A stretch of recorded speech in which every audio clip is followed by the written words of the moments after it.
Cup পরিমাণে সর্ষের তেল।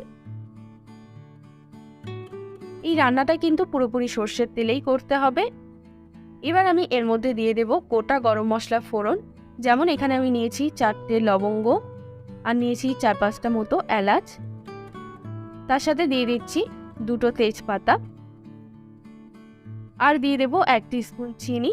চিনিটা দিলে কিন্তু মাংসের কালারটা খুব ভালো আসবে, বাট এটা যদি দিতে না চাও তাহলে এখানে স্কিপ করতে পারো। তো চিনিটা ভালো করে গলে গেলে এরপর এর মধ্যে আমি অ্যাড করব পেঁয়াজ কুচি। এখানে আমি 3টে বড় সাইজের পেঁয়াজ নিয়েছি। তো পেঁয়াজটাকে আমাদের খুব ভালো করে ভেজে নিতে হবে।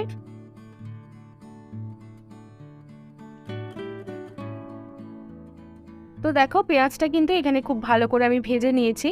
এবার এর মধ্যে আমি দিয়ে দেব 1 টেবিল চামচ পরিমাণে আদা বাটা, দিয়ে দিচ্ছি 1 টেবিল চামচ পরিমাণে রসুন বাটা, দিয়ে দিচ্ছি কাঁচা লঙ্কা বাটা। এটা কিন্তু নিজেদের স্বাদ অনুযায়ী বাড়িয়ে কমিয়ে নেওয়া যেতে পারে। এবার এই মশলাটা তেলের মধ্যে একটু নাড়াচাড়া করে মোটামুটি 2 থেকে 3 মিনিটের জন্য একটু ভেজে নেব। 2-3 মিনিট পর আমি এর মধ্যে দিয়ে দিচ্ছি টমেটো পিউরি। আমি একটা বড় সাইজের টমেটো মিক্সিতে বেটে নিয়েছি। তো মশলাটা খুব ভালো করে নাড়াচাড়া করে নিয়ে এবার আমি এর মধ্যে দিয়ে দেব শুকনো মশলাগুলো।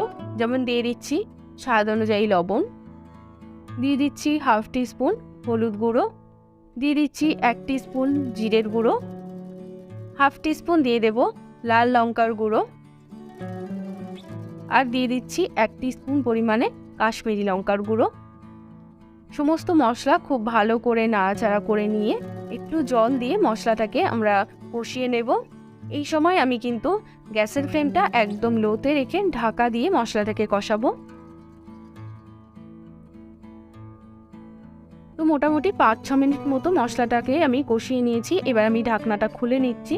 তো দেখো মশলাটা আমাদের ভালোভাবে কষে গেছে, তেলটা ছেড়ে দিয়েছে। এবার এর মধ্যে আমি চিকেনটা অ্যাড করব। এখানে আমি 1 কিলো চিকেন নিয়েছি। তো চিকেনটা দিয়ে মশলার সাথে খুব ভালো করে একটু নাড়াচাড়া করে ঢাকা দিয়ে এটাকে 10 থেকে 15 মিনিটের জন্য একদম লো ফ্লেমে রেখে দেব।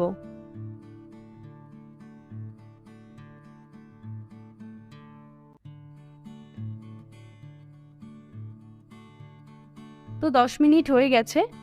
এবার আমি ঢাকনাটা খুলে নিচ্ছি। তো দেখো চিকেনের থেকে কিন্তু বেশ খানিকটা জল ছেড়েছে।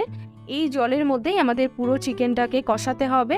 এই সময় আমি গ্যাসের ফ্লেমটাকে একটু বাড়িয়ে দেব, মিডিয়ামে রেখে ঢাকা ছাড়া চিকেনটাকে কষাবো যতক্ষণ না পুরো জলটা শুকিয়ে গিয়ে চিকেনের থেকে তেলটা আলাদা হয়ে যাচ্ছে। এই সময় কিন্তু চিকেনটাকে ক্রমাগত নাড়াচাড়া করে কষাতে হবে, না হলে চিকেনটা কিন্তু তলায় লেগে যেতে পারে। তো চিকেনটা যত কষানো হবে তত কিন্তু চিকেনের কালারটা ডার্ক হতে থাকবে। আমি মোটামুটি 15 থেকে 20 মিনিট মিডিয়াম টু লো ফ্লেমে চিকেনটাকে কষাতে থাকব। তো দেখো চিকেনটা কিন্তু আমি মোটামুটি 15-20 মিনিট ধরে কষানোর পর তেলটা কিন্তু একদম ছেড়ে দিয়েছে আর চিকেনের কালারটা কিন্তু দারুণ এসছে আর এর থেকে কিন্তু খুব সুন্দর একটা গন্ধ বেরোচ্ছে। এবার আমি এর মধ্যে দিয়ে দেব জল। এখানে আমি মোটামুটি 1 কাপ মতো জল দিচ্ছি।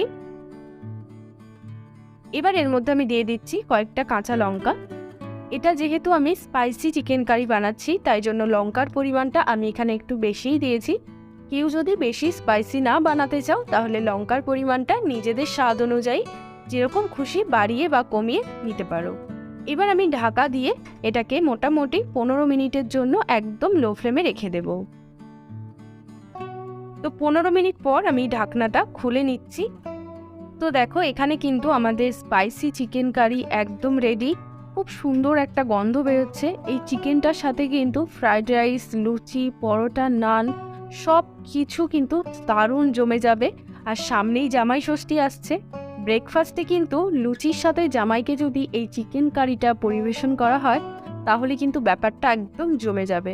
তাহলে এই রেসিপিটা এইভাবে অবশ্যই বাড়িতে ট্রাই করে দেখবে, দারুণ লাগবে। আর যদি ভালো লেগে থাকে তাহলে প্লিজ একটা লাইক বা কমেন্ট করে আমাকে জানাতে পারো। সবাই ভালো থাকবে, আবারও দেখা হবে অন্য কোনো ভিডিওর সাথে। বাই।